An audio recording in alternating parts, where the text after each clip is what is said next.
ಯಾವೊಬ್ಬ ನಾಯಕರು ಖಂಡಿಸ್ತಾರೆ? ನೋಡಿ, 2 ದಿನ ಬಹಳಷ್ಟು ಸ್ವಲ್ಪ ನೋಡಕ್ಕೆ ಶರಣಾಗಿದೆ. ಯಾಕಂತಂದ್ರೆ ನನಗೆ ಒಂಥರ ಶಾಕಿಂಗ್ ನ್ಯೂಸ್.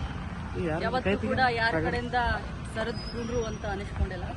ಯಾಕಂದ್ರೆ ಅನ್ಯಾಯದ ವಿರುದ್ಧ ಹೋರಾಟ ಮಾಡಿಕೊಂಡೆ ಇಲ್ಲಿವರೆಗೆ ಬಂದಿದ್ದೀನಿ. ನನ್ನ ಕರಿಯರ್ ಏನು ರೆಡ್ ಕಾರ್ಪೆಟ್ ಏನಿಲ್ಲ, 26 ವರ್ಷ ಸಂಘರ್ಷ ಮಾಡಿ ಈ ಮಟ್ಟಕ್ಕೆ ಬಂದಿದ್ದೀನಿ.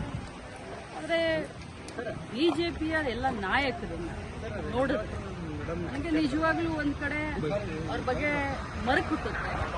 ಇನ್ನೊಮ್ಮೆ ಹೇಳಬೇಕು ಅಂದರೆ ನಾಚಿಕೆ ಆಗುತ್ತೆ.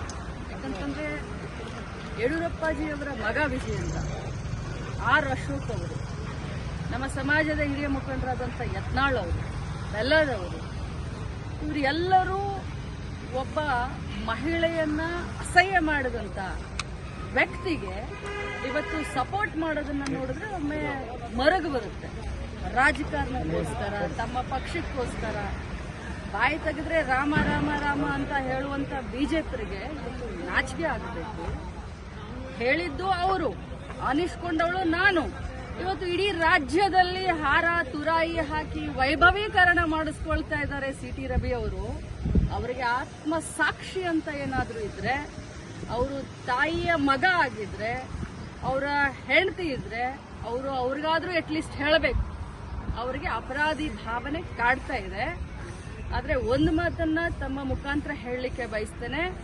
ನಿಜ, ನನಗೆ 2 ದಿನ ಬಹಳಷ್ಟು ಆಘಾತವಾಗಿತ್ತು.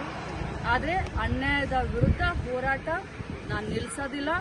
ಮತ್ತೆ ನಾನು ಸಭಾಪತಿಯವರಿಗೆ ಮನವಿಯನ್ನ ಕೊಡ್ತೀನಿ. ಯಾಕಂತಂದ್ರೆ ಅವರು ತಮ್ಮ ಮಾಧ್ಯಮದಲ್ಲಿ ನೋಡಿದ್ದೀನಿ, ಅವ್ರು ಹೇಳಿದ್ದಾರೆ, ಇವತ್ತು ಬೆಳಗ್ಗೆ ಹೇಳಿದ್ದಾರೆ, ನಿನ್ನೆ ಹೇಳಿದ್ದಾರೆ, ನಮ್ಮ ಸದನದಲ್ಲಿ ನಮ್ಮ ಏನು ರೆಕಾರ್ಡಿಂಗ್ ಇದಿರುತ್ತೆ ಅದು ಮ್ಯೂಟ್ ಆಗಿತ್ತು, ನನಗೆ ಬರಲಿಲ್ಲ, ಆದರೆ ಮಾಧ್ಯಮದಲ್ಲಿ ಇದೆ ಅಂತ ಹೇಳಿದ್ದಾರೆ. ನನ್ನ ಹತ್ರ ಕೂಡ ಸಾಕ್ಷಿ ಇದೆ, ನಾನು ಕೂಡ ಸಾಕ್ಷಿಯನ್ನು ರಿಲೀಸ್ ಮಾಡ್ತೀನಿ. ಯಾವುದೇ ಕಾರಣಕ್ಕೂ ಸಿ.ಟಿ. ರವಿ ಅವರನ್ನ ಕ್ಷಮಿಸುವಂತ ಕ್ರಮೇನೇ ಇಲ್ಲ. ನಾನು ಹೋರಾಟ ಮಾಡ್ತೀನಿ. ಇಡೀ ಮಹಿಳಾ ಕುಲಕ್ಕೆ ಏನು ಅವರು ಇವತ್ತು ಅನ್ಯಾಯ ಮಾಡಿದ್ದಾರೆ, ಈ ಪದವನ್ನ ಬಳಸಿದ್ದಾರೆ, ಅವರಿಗೆ ಶಿಕ್ಷೆ ಆಗುವವರೆಗೂ ಈ ಲಕ್ಷ್ಮೀ ಹೆಬ್ಬಾಳ್ಕರ್ ಸುಮ್ಮನೆ ಕೂರೋದಿಲ್ಲ ಅಂತ ಹೇಳಲಿಕ್ಕೆ ಬಯಸ್ತಾರೆ. ಸಭಾಪತಿಯವರಿಗೆ ಮನವಿ ಮಾಡ್ತೀನಿ, ಮಾನ್ಯ ಮುಖ್ಯಮಂತ್ರಿಗಳಿಗೆ ಮನವಿ ಮಾಡ್ತೀನಿ. ಏನು ಪೊಲೀಸ್ ತನಿಖೆ ಆಗಬೇಕು ಆದಷ್ಟು ಬೇಗ ಆಗಬೇಕು. FSL ರಿಪೋರ್ಟ್ ಬರಬೇಕು.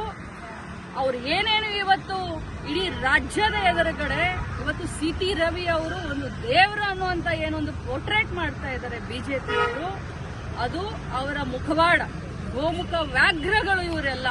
ಒಬ್ಬ ಮಹಿಳೆಯನ್ನ ಒಂದು ಸದನದಲ್ಲಿ ಈ ಮಟ್ಟಕ್ಕೆ ಮಾತಾಡಿದ್ರೆ ಅದನ್ನ ಅವರ ಬೆನ್ನಿಗೆ ನಿಂತ್ಕೊಳ್ತಾರೆ, ಪ್ರಶಂಸೆ ಮಾಡ್ತಾರೆ.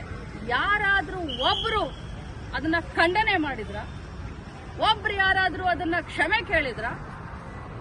ಉಲ್ಟಾ ಚೋರ್ ಕೊತ್ವಾಲ್ ಕೋ ಡಾಟೆ ಅಂತ ಹೇಳೋ ಹಾಗೆ ಊರೂರಿಗೆ ನಿಲ್ಸಿ ಇವ್ರು ಮೆರವಣಿಗೆ ಮಾಡ್ಕೊಳ್ತಾರ. ಏನಾಗಿದೆ ಅವ್ರಿಗೆ ಗಾಯ? ಎಷ್ಟಾಗಿದೆ ಗಾಯ? ಎಷ್ಟು ಹೊಲಿಗೆ ಬಿದ್ದಿದ್ದಾವೆ ಅವ್ರಿಗೆ? ಪಟ್ಟಿ ಸುತ್ಕೊಳ್ತಾರ? ಏನು ಬೇರೆಯವ್ರ ಕಣ್ಣಿಗೆ ಪಟ್ಟಿ ಕಟ್ಟದೇನಂತ ತಿಳ್ಕೊಂಡಿದ್ದೀರಾ ನೀವು? ಸಿ.ಟಿ. ರವಿ ಅವರೇ, ನೀವು ನನಗೆ ಆ ಪದವನ್ನ ಬಳಸಿದ್ದೀರಾ, ಅದರಿಂದ ಇವತ್ತು ನನ್ನ ಮನ ನೊಂದಿದೆ. ಆದ್ರೆ ಇಂಥ 100 ಸಿ.ಟಿ. ರವಿಯನ್ನ ಎದುರಿಸ್ತೀನಿ. ನನ್ನ